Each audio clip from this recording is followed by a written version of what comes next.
everybody. Welcome to Sonic Talk episode, what is it? It's episode 561 today, recording Wednesday, the 5th of December, 2018. This is a music tech podcast, all things to do with software, synthesizers, controllers, drum machines, music production, and live production, all that kind of stuff around it. I want to say thank you very much to our show sponsors today. We've not only got a prize from iZotope, which is a copy of RX7, their excellent audio restoration bundle, but we've also got news of the Synchro Arts budget, the Synchro Arts sale, which you can head over to synchroarts.com. December the 16th is when it ends. They've got a sort of prolonged Friday, Black Friday sale, holiday season, with 30% off, up to 37.5% off of Revoice Pro, Vocaline Pro 4, Vocaline Project 3. So do check that out, and there'll be a bit more about that a little later on. So let's say hi to our friends in the chat room. Hello, chat roomy people. That's YouTube and also our IRC chat. If you want to check that out, do subscribe. Actually, if you subscribe to this channel, you'll get notified when we're live, and then you can just hop on over into either one of those chat rooms. I am streaming, I believe, via Facebook this time. I think it's working. It's always hard to tell, but so that's intros and stuff done with. Let's say hello to let's start with Mr. Dave Spears. Well, we haven't seen him for ages. Well, we have. We saw him at the Bristol event, where he came out of Recluse, where his synth cave, and brought down his most discreet synthesizer, the Oberheim 8 voice. How are you, Dave? Are you well? I'm good, thank you. And you? Excellent. Yeah, not bad. I'm pleased that we're nearly there with everybody's performances and stuff is online. So that's we can put that to bed pretty soon. But it was a very fun event. Thank you very much for joining us, and I think everybody enjoyed it. So what else have you been up to then, Dave? Got anything to plug that you should tell us about? Not really. No. Oh. Okay, fair enough. Well, I'll give you the opportunity. Seems only fair, really. Fair and reasonable. Anyway, David from GeForce Software, plugins and whatnot, including VSM and Mtron Pro and Imposca, all of those good things. Right, I'll do it for you if you won't do it. So, and also we have Mr. Charles Chicky Reeves, who's there in his studio in London. Is that a Rhodes Stage 88 in the background I see there? It's a 73. It's a Mark 1 73, but it's got a Mark 2 top on it. It's okay. Is that because it's easier to put to rest things on? It is. It is. I have both tops, but that's the one I use the most. So I used to tour with that live. I mean, I used to carry it around live when I played keyboards on stage before I went into mixing. And it was a lot easier. I had I still have it. The JD800. I used to put that on top. You know, do sort of classic combination. Yeah, it is actually. Yeah. So so that was my live rig back in the 90s. Wow. Well, I'm sure your roadies or travel partners or your suspension will thank you for not taking that on the road anymore. My back mainly. I have so much damage to my back actually from carrying that it's kind of irreparable. Do you think that's the thing? Do you think there's actually a medical condition that is that could be attributed to having a Fender Rhodes from a certain period of time without actually having anybody to carry it for you? I wonder if there is a thing. I bet you there is. A syndrome. Yeah, I'm trying to think of a good Latin sounding name, but I can't come up with one right now because I haven't really had lunch, so I'm a lot of it. That's all but right. Yeah, just getting it in and out of my car was really difficult. And back in the days when I lived in Austin, Texas, when it would be, let's see, in centigrade, it'd be about 40 degrees, 80% humidity all summer, carrying that thing around.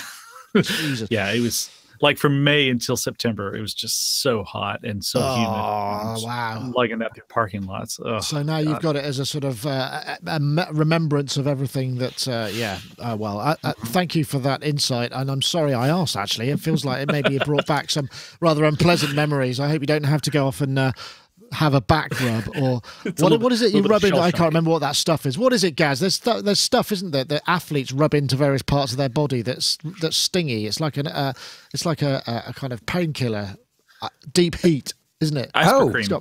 Yeah. Aspercream is what we have in the States. Okay.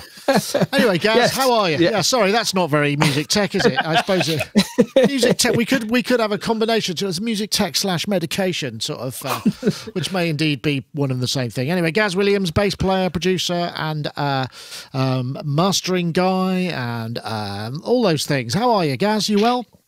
Yeah, very good. Thank you very much. I've been having lots of fun with the Noodler, which has arrived recently, which I can't wait. I'm going to do a little video about that. That is really cool. Basically, it's a little tabletop unit, and it's essentially like a 4-track sequencer sort of thing. Or there's 2 arpeggios, a drone, and a chord. And that all kind of makes sense once you kind of get into its architecture. But what makes it really fun is that there's an 8-slot modulation matrix. So you can actually send LFOs to the parameters of the arpeggios and things like that. So you can kind of make arpeggios open and close, how large they are over time. But what's super cool as well is you can make it change key with an LFO. So you can kind of like set like kind of, sawtooth waves, as an LFO, moving through different keys. Really interesting. I've managed to load the page. This is the Conductive Labs thing. And I do recall, I think I got an email. I forget the name of the chap. Steve. Some of it was inspired by some of the stuff that I was asking about. I think it was LFOs in MIDI controllers or something. That does look nice. I like that AMOLED. Yeah, and you can send those LFOs out on MIDI CC values as well. So yes, lots of fun. And I've got it set up in the behind me now, and it's really cool. So I'm like sending, for instance, sending the chord to the DeepMind 12, which is brilliant because obviously you've got all of those voices, and it modulating the amount of notes. It's a really, really nice effect. And what's super cool as well is you can put it'll tune the notes that you're playing into whatever the current key is. So as the key is kind of wildly modulating through different places, all the white notes. You don't have to worry about it. You don't have to. No, but this is really great fun because I think it's called the Noodler in part because it allows you to noodle around on your synths and sort of just let it just do its thing as you kind of manipulate the sounds, and that's where it's a winner, I think. All right, we'll look forward to that. Yes. So yeah, I'm going to definitely do something soon about that because I'm having ever so much fun with it. Great. Well, glad to hear that. Yeah. And it's not Noodler, it's NDLR. And I did get a press release about it, actually. I think that it got kickstarted, didn't it? So it must be in production now. It's called the Noodler. It's just, that's how it's spelled. NDLR. It's like North Devon Light Railway. Only it's not. Just like that, Nick. Yes, that's what I was thinking as well. Yeah. I don't know. Maybe they do a special edition that that does stand for. Anyway, first up, so there's news that there's some Novation new updates to the Novation Peak firmware, which is 1.2, and this is really good. I mean, this is more grist to the mill that Novation are not leaving any of their products behind. As we know with Circuit, they're updating stuff. And 1.2, I reviewed Peak some time back, and I know Dave, you did some patches for this and have been looking at the Peak stuff. And so you get new wavetables, additional modulators, 2 additional LFOs, easier mod matrix. Effects mod matrix, so you can modulate some of the effects parameters, which is always a good thing.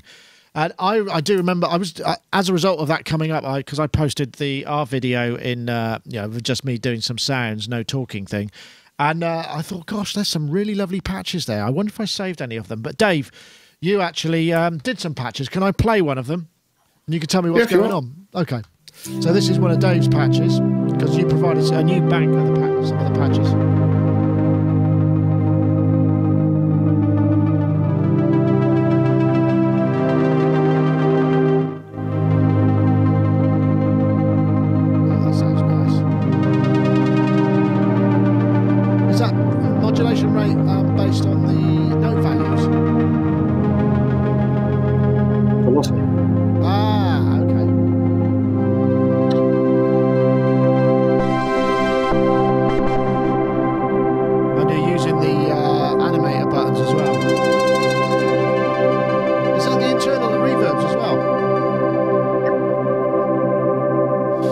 that's nice. So you've had a good hands-on with this. We don't have a peak here anymore. We had to send it back, unfortunately. But I've seen it. Obviously, Chris Calcutt was using the peak on Saturday night when he played at our event. So I know you were quite taken by it, and you're not someone who generally kind of falls in love with modern synths, if I may be so bold. Yeah, no, I mean they came to the studio, I don't know, several months ago. They brought Chris Huggett, which was a real honour. And then during the kind of day, they kind of said, "Do you want to do some patches for Peak?" And I was like, "Oh, I don't know." And then I got my hands on one, and it's really, really addictive. It's incredibly versatile and fun. I think that's the kind of key for me. It was just fun. Everything's there at your fingertips. It's as deep as you want to go. And then obviously when I got the firmware revision, loads more modulation stuff. I mean, that patch really focused on the repeat envelopes. Okay. Which are linked to the LFO. And then obviously if I whack it hard, it speeds up the cycle of the envelopes. So yeah, I just kind of went, whoa. And then before I knew it, I had about 100 patches done. And then I kind of handed it over to Chris, and he got into it, and he did a bunch. And then we kind of collated them all and weeded out the ones we didn't think were fantastic. And then added things like, because you've got those 2 animation buttons, and there's all sorts of modulation stuff that you can put in there, and then added all that, and it was just like, wow, I really, really like this. It's interesting. And I had a conversation with Chris Huggett over lunch a couple of months later, and we talked about various bits and pieces, which then materialized in the firmware. I suspect he'd been working on them for quite some time. So yeah, amazing actually. It's interesting. In fact, I said to somebody today, I think it's probably the only modern poly synth. I think the only not as modern, but the only modernish synth is Andromeda that we've got in the studio. Wow, well, that's interesting. I mean, it's interesting hearing your patches there. I mean, there's another one that you sent over. I gravitated towards the drive because it had a load of extra drive because you got 3 stages of drive in it, whereas it sounds like you went a bit cleaner than I did, whereas a lot of mine were really sort of growly, and I really enjoyed that. And it sort of got a little bit overlooked, didn't it? Because it was about the same time as DeepMind had come out, and there was another couple of synths, and because it wasn't pure analog, although there was analog, it's got the New Oxford oscillators, hasn't it? It sort of didn't really make as big a splash as perhaps it deserved, but because it was one of several polys that came out at the time, I suppose. Yeah, okay. I didn't really make a huge note of it when it came out. I mean, obviously, I'm interested in anything that Chris is behind the design of, because to me, he is a sort of bona fide genius. Particularly, when he gave us the last revision source code for the Oscar, which made its way into Imposca and stuff. And then when John was kind of scoping things and working out, what components had been used and in what way, he came back and pointed out a couple of things that he said, this was really, really clever thinking for the time. So I was interested in it from that aspect, but it wasn't really until I got my hands on it, I was like, wow, oh, okay, and we can do this, and we can do that. And there was, I think one of the great things on the new firmware is, if you wanted to get into the modulation matrix, basically there was 2 pages that you had to kind of flip through for the source and the destination and the amount and whatnot. And that on the new firmware is all on 1 page. So that makes good, that was a little bit slow, I thought. And they hadn't quite got the shortcuts and stuff sorted. Anybody else had a chance to play with Peak out of you 2 guys? Have you had a really? Well, that's really interesting. I wonder why that is. I haven't, but I tell you, hearing that one patch that Dave did, I'm thinking, God, that's right up my alley. That's like the type of thing I love. There's another one. Check this one out. Yeah. Hold on, I'll play this, and you can enjoy it while. And then they go on, you can play. Oh, it seems to have frozen. That's rather annoying. I put one of the oscillators on the modulation wheel for that, so it was complete homage to John Hopkins. So you can actually introduce a kind of 5th or a 7th or whatever by just pushing up the mod wheel. And that was, I don't know, for me it was just really tactile and fun. Fun was the key, really. Yeah, it's and on the previous one, I'm hitting the animation button, and actually that's boosting the reverb level. So Yeah, because they did put a lot of that sort of reverb that is excessive, because at the time there was a lot of people using kind of shimmers and whatnot, and reverbs that are way too loud and way too long, but it kind of works really well with that stuff, particularly with the drive into it. I would definitely check that out, Chucky, if you can. I don't know what the current price of it is, and this isn't really an advert for the Peak, but I mean, I guess it's more of a concept that a synth has been furthered with an actual usable firmware update. Can I say something here? Because fair play to Novation. This is continuing a pretty amazing run that they've been doing in recent years of excellent product enhancing firmware updates, much more than just simple bug fixes. You know, like we've seen it with the circuit getting lots and lots of enhancements, and the base station 2 just got an enormous one, didn't it? Which was quite amazing for 5-6 years old, isn't it? Yeah, but when you look at this Peak update, though, I mean, it's not. It's almost like it's actually, are they calling it version 2 then, software? No, 1.2. No, 1.2. Wow. Yeah. I mean, there's a lot of new stuff in there now, though, isn't there? I mean, micro tuning as well. 1,000 new I think 1,000 new I'm not sure. No, they can't have 1,000 new presets because there's not 1,000 preset slots in it. So I'm not sure you could do. We're getting a preview. It's available on the 19th of December, free download. So you can just grab that. I just want to see them put it. I just want them to put it in a keyboard. I think the Peak deserves to be. It's funny, Dave. That first video, it really looks like it is a keyboard. Yeah. I was thinking, I wonder if that would be really cool. I wonder how many people have watched a little bit of that video and go, "It's available as a keyboard," because it really looked like it, doesn't it? It would be nice. It would be nice. Although that was my little JD800. Well, my little JD800. That was the JD800 underneath. Nice bit of perspective shift. Yeah. Well worth checking out, though. I mean, it really is. And I'd forgotten because.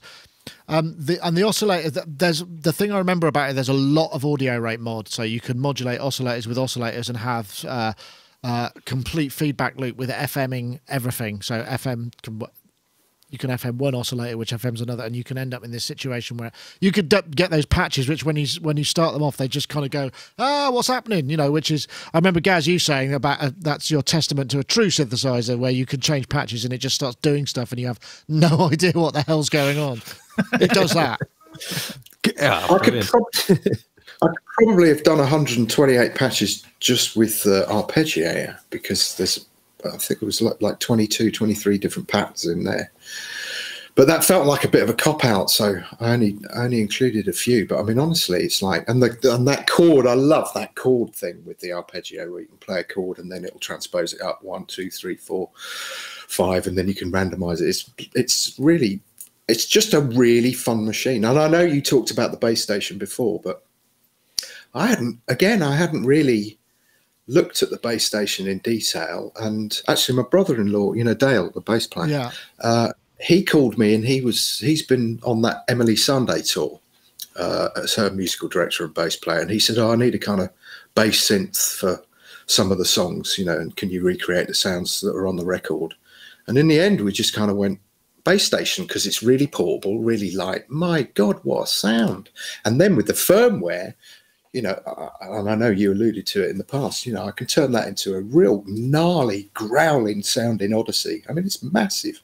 It's interesting. For such a kind of did you? Well, the battery operated orchestra, Chris was playing it, and I've just been, going through the footage of that, and it sounds massive. And I just don't remember it sounding that big before. And I was like, oh, did I miss something? It didn't kind of have and it's got real girth and depth. I mean, they use it as the right up front sound in a lot of their tracks, And when I post the music, you'll be able to check that out. So, I suppose this is a kind of bit of a Novation love fest. But, I mean, I think manufacturers that will release firmware that actually improves and increases the life and the usability of their equipment rather than just floggy stuff, it's to be commended, isn't it? It's kind of like... They feel like gifts, though, don't they? They feel, when it happens, it does feel like, really exciting gifts. You're really excited to run up and try it out, all these goodies. I wonder if there's ever a point at which a firmware update would cost something. I'm trying to think of the only one I'm sure it's happened, hasn't it? Didn't the Sledge have a priced? Was it OS2 a costed upgrade to begin with, and then initially, and then they dropped that? Yeah, you're right. Yeah, but it doesn't. I mean, it's sort of thing. Yeah. Anyway, I thought that was a lot of fun. Anyway, let's just have a quick. Let me see whether I do this now. I suppose we'll have a word from our friends over at iZotope. RX continues to be the industry standard and leader in audio repair for music and post-production. And with RX7, we've introduced groundbreaking new ways to quickly and easily fix and manipulate audio. Take the game-changing Repair Assistant, an intelligent helper that can detect noise, clipping, clicks, hum, and more. Also new in RX7 is Music Rebalance, a powerful source separation tool. Drums too loud? Vocals not loud enough?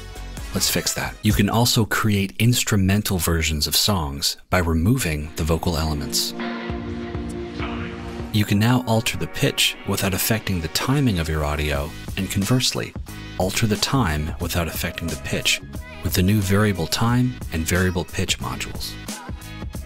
Using the new dialogue contour, you can improve the performance of a line or even create a new performance by altering the pitch contour of the dialogue, therefore adjusting the intonation of the speaker, and introducing Dialogue De-Reverb, a module powered by machine learning to reduce the presence of reverberations around dialogue. RX7, a new frontier in audio repair.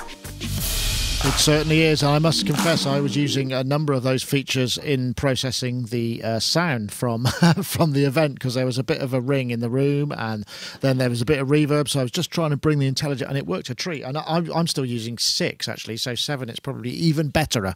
But yes, we do have a competition. Winner from last week's competition. Who wins a copy is called Rodney Anonymous, at Rodney Anon. Keeping my fingers crossed for a win, which makes it incredibly difficult to type.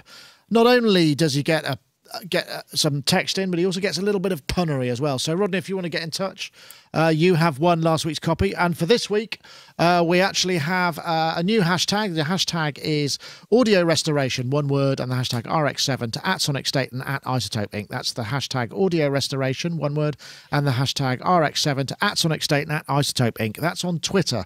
So if you post that on Twitter, you will be entered automatically for next week's this week's prize, which we'll announce on next week's show. That means you have got to watch at least 2 shows. And if you just want to check out RX7, go over to iZotope.com, and they do a 10-day free download, so it's well worth checking out. Right. Now let me see where we go next. I'm wondering. Let's try this one. Does anyone have a suggestion what they'd like to have? I'm interested in that Klevgrand thing. Oh, sorry. Okay. Yeah. Okay, let's do that then. So this is a new plugin from Klevgrand Reamp. Klevgrand do some really interesting stuff. They did that one mic compressor thing, which was just totally brutal but brilliant.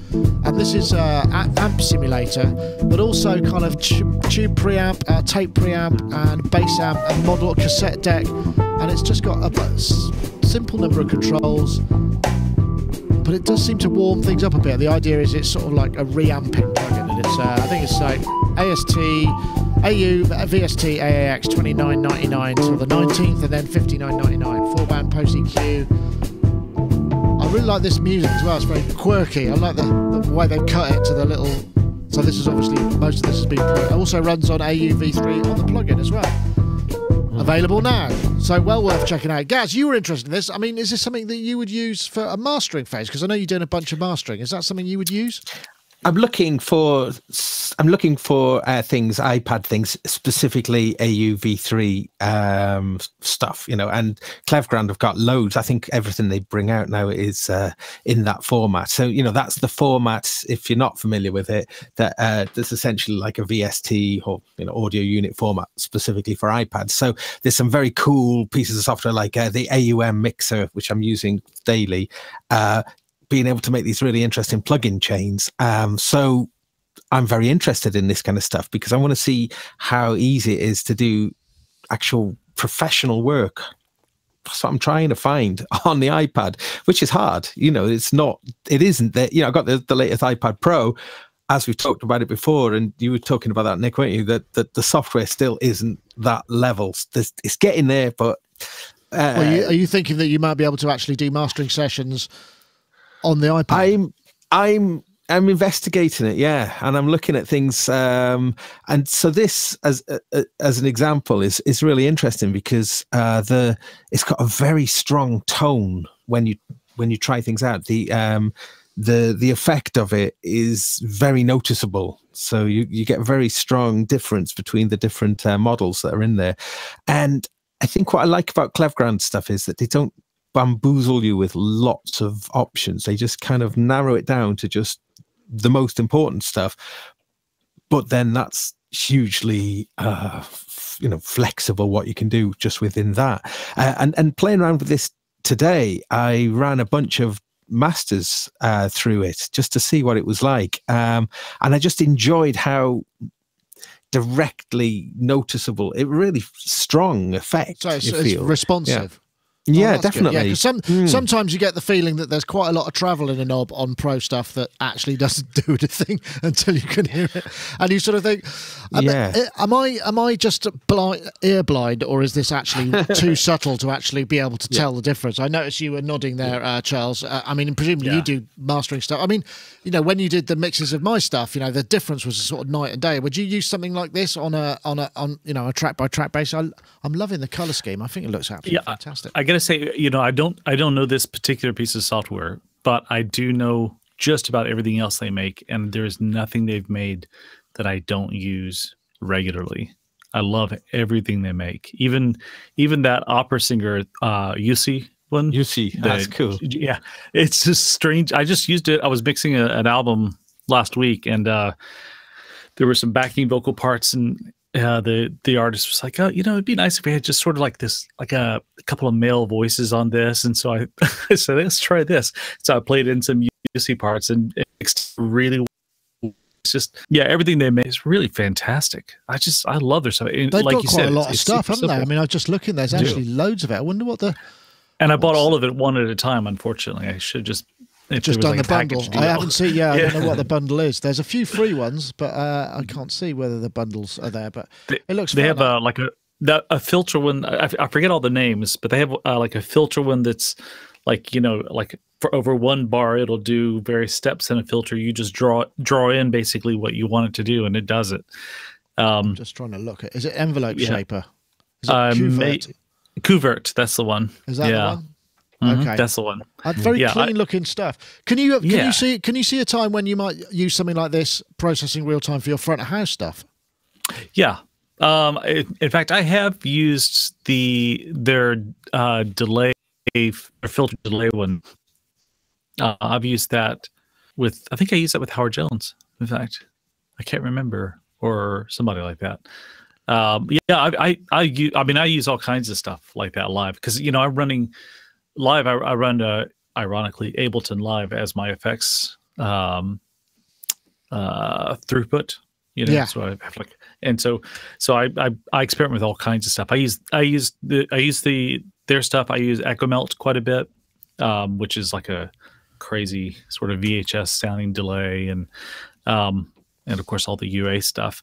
But anyway, as far as Klevgrand goes, I love everything they make. I love everything. I'm looking at this now, and I'm getting a really strong IKEA product naming vibe off it as well. I love, I love the fact. Yeah, I'd like to see a few more slightly risque ones. They should start a website name, or there was this website called IKEA Furniture or Death Metal Band, and they just give you a name and you figure out which one it was. They should do something like that for the Klevgrand stuff. Yeah, that's a great idea.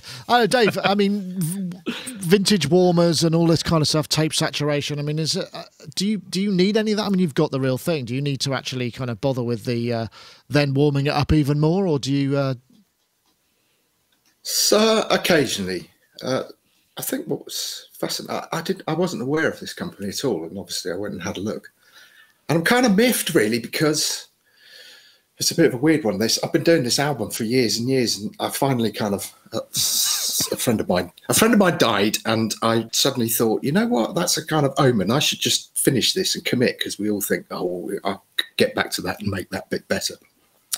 So it's basically about growing up between the late 60s, to the late 70s. So it encompasses various styles of music. And what I wanted to annoy more than anything else was to put everything as one track with segues in. And what I've done is put a load of vinyl stuff in between, and it basically goes from vinyl to from AM radio, FM radio, vinyl, cassette, and all the rest of it. And then I saw, so I've been using a mixture of stuff, some of the Wave stuff, some iZotope stuff, that vinyl plugin that they do. And then I saw this DAW LP vinyl player simulation, and it sounded great. But now it's off at the duplicators because there's this bit of me thinking I should just call them and go stop, and then just re-engineer all the little segue bits using one plugin, you know. But it sounded great. So yes, I will be investigating. And their cassette one's really good too. The cassette one is fantastic too. In fact, I created, like in Ableton, I created an effects chain that has the DAW LP and the DAW cassette together. And I record my OP1 through that, and then just track it in, and it makes the OP1 sound even better than it already sounded. Yeah, it's fantastic. I love both of those. Are they Swedish or are they just Scandinavian? If some, I think they're Swedish. So yeah, so that'd be Swede on Swede action there. That would be for. Yeah, exactly. There's all sorts. Actually, I'm going to write that down. No, that's I'm going to try not. It's a good show title, Sweet on Sweet. I'm not sure about that. I'm not sure about that. They have to be a bit careful. It feels a little bit. Anyway, yes. So that's available now. Like I say, it's on sale for $29 until December 19th, which has got to be worth checking out. And I can't see what their bundles are, but I might have to investigate some of that because I think I remember the compressor thing was brilliant. They had a demo of a guy just in a bathroom with a drum kit and one mic. Is that Klevgrand? That's Goodhertz. That's the Wolf compressor, which I also have. I do beg your pardon. A lot. In fact, that's part of the same effects chain that I have the DAW LP and DAW cassette with. I have the Goodhertz Wolf compressor, which is part of the. I think it was designed by the guys. That's what showed up when I typed Wolf compressor in it. It's a load of air compressors. Wolf. It's VULF, as in it's from the band Wolfpack. The band Wolfpack did that. Yeah. Yeah. There we go. Yes. Okay. I got it. Wolf compressor. Yeah. Thank you very much. That's a great compressor, worth every penny. Right. Okay. Excellent. We covered that sausage compressor. Do you remember that, Nick? They did that hot dog curve presser sort of. I've used that for years as well. That's really cool. It's got a great. Is that Klevgrand? That's good then. So we could get something in there about their compressors, is right. Phew! I'm so glad about that. Yeah. Okay, it's now time to bring you news of the Synchro Arts sale. That's right. You can save up to 37% on a whole bunch of stuff. Revoice Pro, 30% off. Vocaline Pro, 37.5% off. And Vocaline Project 3, 30% off. Available till December the 16th at synchroarts.com. Some very useful tools there for all kinds of music production needs. Right. Okay, so who doesn't need a polyphonic whale in their life? This is Glo, the Polyphonic Whale. We created an instrument to be enjoyed not only by musicians, but by anyone. So this seems to be an ongoing powers of sound will help you relax. Ongoing trend of kind of auto-generative relaxation vibe stuff. There's several channels on this. This is a Kickstarter at the moment that seems to be doing quite well. We empowered Glo with sensitive microphones, advanced sensors, and motion algorithms. Rotate your whale in 3D and interact with everyday objects around you to influence the soundscape. The wooden case picks up sound from any surface and resonates with its structure. It will change a tree trunk, stones on the beach, or your kitchen table into a musical instrument. Okay, there's lots of that, and they've got different. That's the title of the show. Rotate your whale in 3D. I think that's got to be it. That's such an outrageous claim. But yeah, this is an interesting idea. I was hoping that Dominic could make it because I know he's working on a relaxation application for iPhone, and I'm guessing this must be a signifier of what as the buying public, these are things that people actually want. I mean, Dominic is a highly accomplished entrepreneurial sort of guy, so he wouldn't be doing this just for some sort of madcap notion, or at least I wouldn't assume so. So there's obviously something in this, and this is quite an interesting, I mean, it's a very unique looking thing. I'm going to come to you first, Gaz, because I know you like the slightly wacky kind of notion. This is obviously made of real wood, which is a starting point. Resonates with surfaces, long battery life, and just I wonder what one might think of if you came across a person in the wild with this and a pair of headphones on, perhaps sitting in a kind of meditating sort of position, you know, wearing some, I don't know, some speeded pantaloons or something like that. Well, this is Bristol. This is the kind of thing I do see sort of fairly regularly. So, but but I like this. I think it's really cool. I mean, I wonder how easy to circuit bend. I'm sure it wouldn't be too hard, you know, and just make it really. I would like it if it made 6 sounds, you know, sort of anti kind of meditation, you know, sort of just something horrible, ill at ease, you know, just uncomfortable. Yeah, like just like, you know, a horrible seasick making device. Or maybe like you inside a whale, the sort of Jonah channel, perhaps. Yeah. Yeah. But I like it. I think it's good. I think it's interesting seeing how this, you know, very small technology is finding its way into innovative little products. I mean, this isn't really something I guess that our general audience would be that interested in, other than if you could really sort of mess around with it. However, you know, chuck it through a bunch of fuzz pedals and stuff. Well, that's the title. I'm sorry, you know. I will create in the chat room has just said, "What's the purpose of this?" Which I had to throw in there. But the thing is it's consuming of music product, audio product, I suppose. The fact that there's quite an appetite for it, this generative thing. I wonder if there's, you know, in some ways, I mean, we've seen people release albums on, you know, devices, so little things that you play, or, you know, so it's almost like an interactive USB stick of relaxation nonsense. I mean, I don't know if you've ever been to a hypnotist, but hypnotherapy, they play relaxation music, not unakin to this sort of thing, or even less. It's even less intrusive, because it has to be, obviously. But it's a really interesting idea. I don't know whether or not it's something that's got legs, and it does seem like the public are into it. I mean, this one is doing, what's it got? They only started 6 days ago. They've raised half their stuff, and they've got 35 days to go. 134 backers. Good luck to them. 134 years. So I mean, I'm pretty sure they're going to get there. I know, Dave. Is this, you know? Do you think there's a purpose to this? I mean, do you do that sometimes in your studio rather than fire up all the synths and just let them kind of ramble off into reverb while you sit there on the floor, looking up at the ceiling, relaxing, or is it's never quite that simple, is it, really? Yeah, so I do that all day, every day. No, no. I tell you, I have very mixed feelings about this. My first thought was it was a bit kind of Santa Cruz style, and I wanted to throw a brick at the TV. But then I had a little app years ago called RJDJ. And that was a very similar-ish kind of thing. It would take a load of sounds from the world around you and then transform those. And I did, like, taking these absurd journeys and recording everything and then putting video to it and stuff. And I really enjoyed that. Plus, I know exactly what you mean about the hypnotherapy thing. When I had it not that long ago, she then gave me this MP3 to take away with me and try and cure my weird, suddenly developed phobia of flying. So I was listening to this the night before I flew and just before I got on the plane, and I found myself listening for the chord progressions, and, you know, obviously it completely detracts from, and thinking, oh, that's a wave station. I would have gone number 45, all that kind of stuff. So I think the idea of listening to something that is evolving from things that are around you is probably better, because I don't know whether I don't. Well, yeah, and that's the key, you know. And I do suffer quite badly with tinnitus and stuff, and sometimes I sleep with a little earpiece in, which is white noise, just to mask it. So something like this, you know, could detract from it. I'm just not sure whether I could walk around with a little wooden whale. Honestly, I got a feeling around here I get beaten up. Divining for water or something. There is a comedic aspect to that image. I agree. But it is interesting.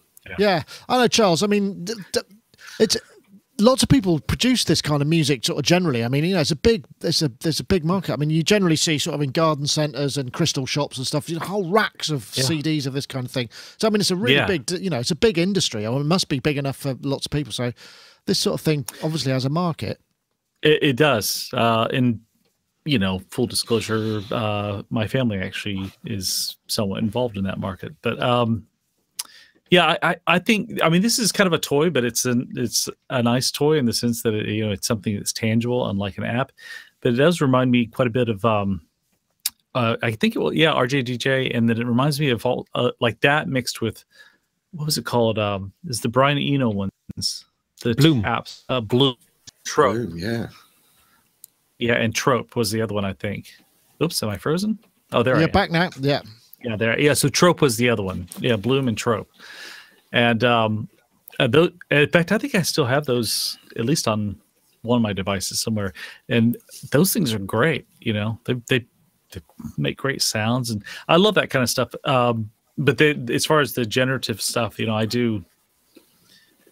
I like that sort of John Cage happenstance thing sometimes, but I don't know. Like, I can't really listen to the meditative music that much, unless it's like Max Richter's Sleep, which I absolutely love, but that's also 8.5 hours. I know what you mean. There's an element of, if you've gone to all the trouble of doing this, why isn't it any better? Why can't I hum any of the tunes? You know, and I think that, but that's and therein lies the problem. That's why when you're working in music, you analyze, and that's what Dave was saying. You think, oh, I know that patch on the wave station, and that's sort of a curse in many ways. You can't listen to it in the same way that somebody else might. So that's why, the sounds of nature have to form a part of it, because you get that randomness and that chaotic file. I wonder what, I'm curious as to what, it doesn't say, at least as far as I could tell, what the specs are. Is it 44K 24-bit, or is it, is it high res, or is it just enough? It's hard to tell for that. But I like the idea of it. And I like the idea of the fact that it's not on your phone. So you're not, not using your phone for that to... My friend... One thing I was sorry. Go ahead. I was just going to say one thing about those sort of, and I don't know if this has that in there, but that sort of that waterfall, rainfall, ocean waves thing. The one thing that catches me every time, and this is probably because I do this for a living, I find myself going, there's the loop. There's the loop point. It's like it doesn't matter if it's like 5 minutes long. What sample library that's from? Yeah, exactly. Jesus, from Hollywood Edge. Great. Yeah, go, guys. Go ahead, guys. My friend buys up these old Shruti boxes and electronic tempura boxes. You know those things? They're like Indian drone accompanied. And some of them have kind of got quite a lot of controls on them. They're just drone boxes, and you dial in sort of various things, the key and stuff on them. The old ones, you would have to sort of hand operate them, and they're lovely, but the electronic ones are quite mad. You can do some quite so this I see. Yeah, I'm not Tanpura.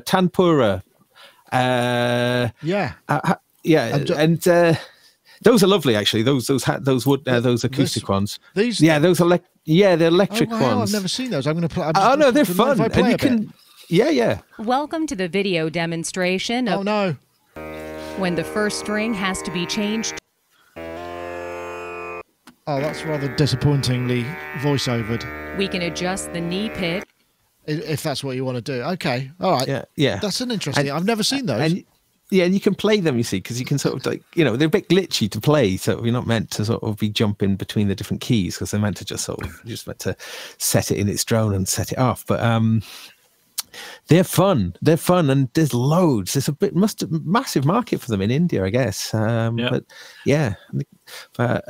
those other ones, so the ones that where you've just you just use the hinge, and then you open up the little doors which set the key in, and you can crossfade it. You can get really good at it, at sort of closing them and whilst opening another one. Like that thing. Yeah, a little bit like the ones with more like kind of teardrop, and you can crossfade and just do manual crossfades, and it's lovely. They're really lovely things. Okay. Well worth getting. I learned something new today. So there's I guess maybe that's what's inspired it, but inspired by it in some ways. Who doesn't need a polyphonic whale? Okay. Gosh, our time is moving on quite quickly. I didn't really expect this. Okay, so here's a thing that this was basically from a post on Synthtopia, our friends over at Synthtopia, the story of Edgar Winter's Frankenstein, which is one of the earlier sort of prog.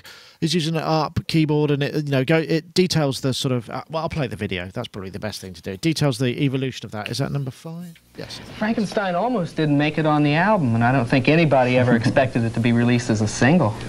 Actually, it was a song that I had written some 2-3 years ago when I was playing in my brother Johnny's band. Fast forward so you can actually hear it.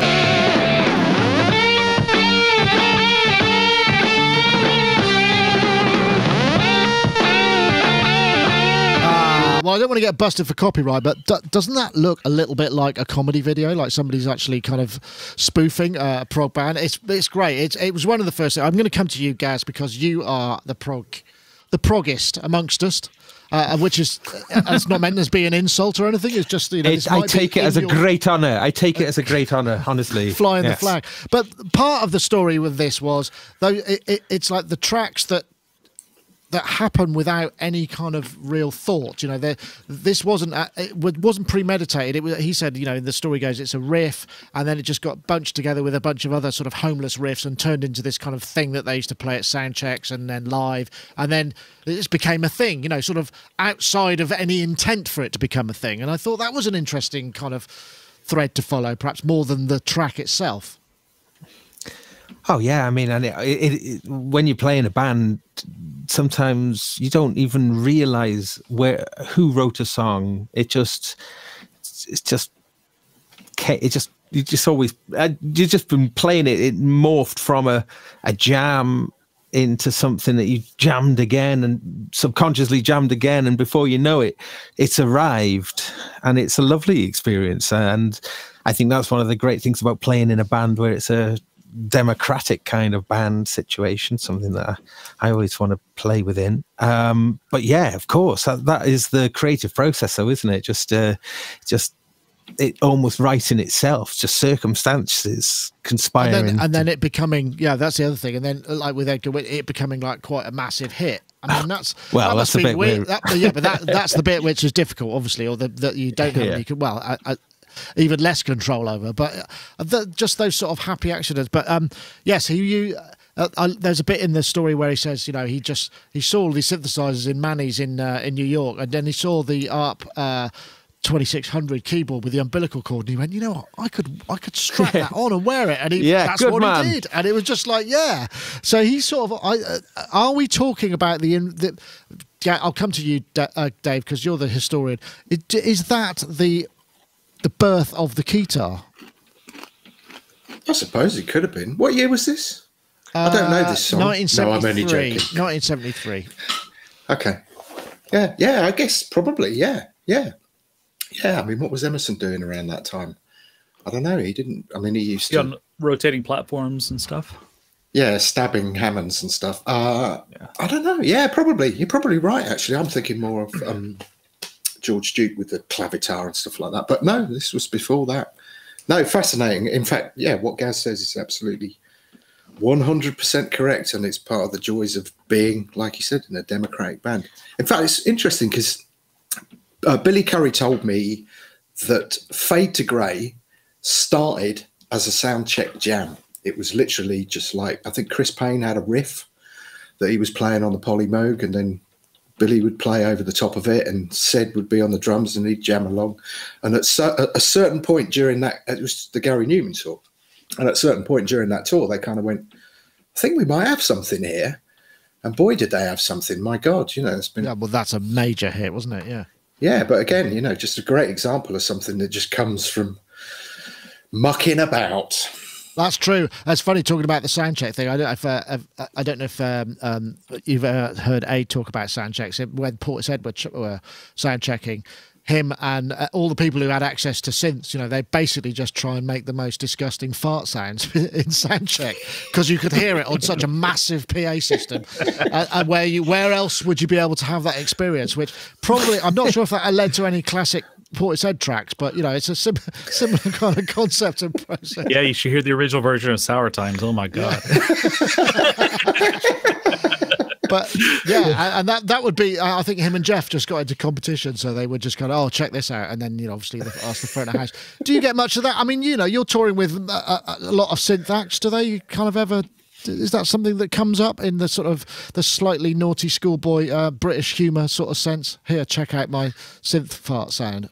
No, not with the bands I tour with these days. Past that, of course not. But certainly with one of the things that like this one act that I used to mix for. Well, I used to play with them, and then I started mixing them.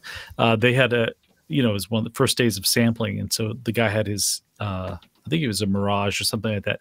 He had a sample of a cable being pulled out and then just lying there. That kind of, and so I would just like, what the hell is that coming from? And on a board with no meters, I was like struggling to figure out what it is.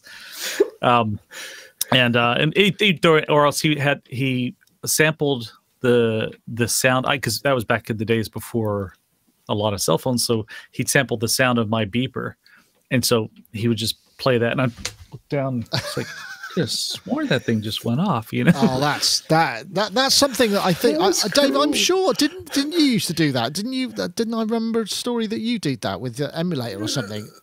Chris did it on a Yes tour. Yeah, I'm not sure how much I can repeat what happened, but yeah, he did that. I think he did it so it was only coming back through the monitors, and whenever Rick hit a certain key, it just went moo.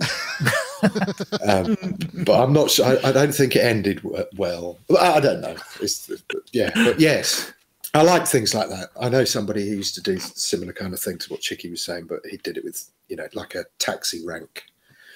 And of course, the poor front of house guys just running around trying to work out which radio mic is transmitting the local taxi rank, but it was all a wind up. Oh, cruel, but it has to be done sometimes. I do have to add one thing, by the way. We were talking earlier about the beginning of the guitar. Well, obviously I tour with Howard Jones, and he uses the guitar a lot. We went to the Moog factory. He got a tour of like the engineering department, which was quite fascinating. And he was telling me that he used to take a Prodigy, and he put guitar pegs on the end of it and would carry that as a strap. And I was like, those are quite heavy, aren't they? And he's like, oh, yeah, they're very, very heavy. But he used to actually have a Prodigy with all the cables coming out of it, and he'd play that as if it was a guitar. That was before he had a guitar. So there you go. Had to add that one in there. Well, the Liberation itself was really heavy. It certainly wasn't light. So Charles, what does Howard use now? Will he be converting to the new Roland AX Edge, or is that a little bit too golf for him? I don't know. He and I've talked quite a bit about it, and I have a lot of friends who do design work, like actual hardware design work. And so I'm looking at trying to get something designed for him that has the features that he wants, because he likes the original guitar. And he's buying them up everywhere he can find, one on eBay. He'll buy it up. So he's got a bunch of them, but they're all on the edge of just falling apart. What's the original guitar then? Is it? I forgot who makes it. Is it a Yamaha or is it a Roland? I think it's Roland. I can't remember. I think it's Roland though. Okay. But he likes where the pitch wheel is and the modulation wheel. He likes the buttons where they're located, because he has a lot of muscle memory from it. But we use a lot of Bluetooth MIDI stuff. AX1, so he wants maybe. Something. Yeah, that looks like it. That looks like it, right? Okay. So yeah, as long as something with Bluetooth, that sort of thing. That's what he's after. Jesus Christ, I just Bluetooth. Whenever I hear the words Bluetooth, I know. And any kind of like repeatable situation, it just makes me. What's that new? There's that new MIDI thing, isn't it? Is that one of the topics? That new little no, MIDI? It's not. There was a little transmitter. MIDI thing. I've just seen what it should. It not was quite. Ever I thought it was Bluetooth. relevant, because when we did the review of the AX Edge, that was a thing. It's got Bluetooth MIDI in there, and you're just not going to want to use Bluetooth MIDI in any serious, crazy, no way. But this new thing, I think, what does it even say? It can be 350 meters or something, wireless MIDI. 100 meters, I think it was. But yeah, a decent length. I'm just looking for it here. I'm sure I saw that go past. I don't think it's on our site, which is rather amiss of us. New wireless MIDI. I'll see if I can find it. Wireless Yeah. Yeah. I don't know. Well, Gaz, of course, come to you because I mean the Keytar, as you know, you fully embraced the Keytarness, your inner Keytar or even outer Keytar with the AX Edge. Yeah. But yeah, I mean, it wouldn't be much fun having something that heavy hanging around your neck for, what is it? Midi beam? Is that it? No, it's, I think that's the thing with the Keytar. I mean, obviously, I don't know if you haven't checked out the review that we did. We cover a lot of this in that review, but I like having it quite low. Like, so seeing the Edgar Winter clip there, you know, he's got it as low as he can. It's like Rickenbacker style, yeah. Yeah, but I had it as long as the strap would allow, and I really enjoyed it there because I felt that you could attack it with a kind of attitude that is more akin to a stringed instrument, you know, and I really enjoyed that. You can sort of strike it in ways that you just wouldn't do that on a regular position, and I think that is very cool. I don't know what people have got such a problem about. But yeah, because it's cheesy, but it's cool though. It's not. It's cheesy. I don't know what is cheesy, but I don't see cheese. Yeah, maybe we should leave the Keytar subject alone. It's had a lot of airtime. Yes, it has this quarter. I think our Keytar quotient is well over. We'll start getting like billed for it if we do it anymore. Right. So, well, I think that feels like probably a good time to quit while we're ahead or behind. I'm not sure. It depends which way you look at it. But I'll just remind you of the iZotope RX competition. If you want to win iZotope RX7, we're looking for Twitter, the hashtag audio restoration, the hashtag RX7 Midi beam, 250 meters plus. Is that it there? Wow. I see it on that's the one. Midi beam, right? Okay. Midi beam, yeah. And automatic 4 levels of transmission power. So what's that? Hold on.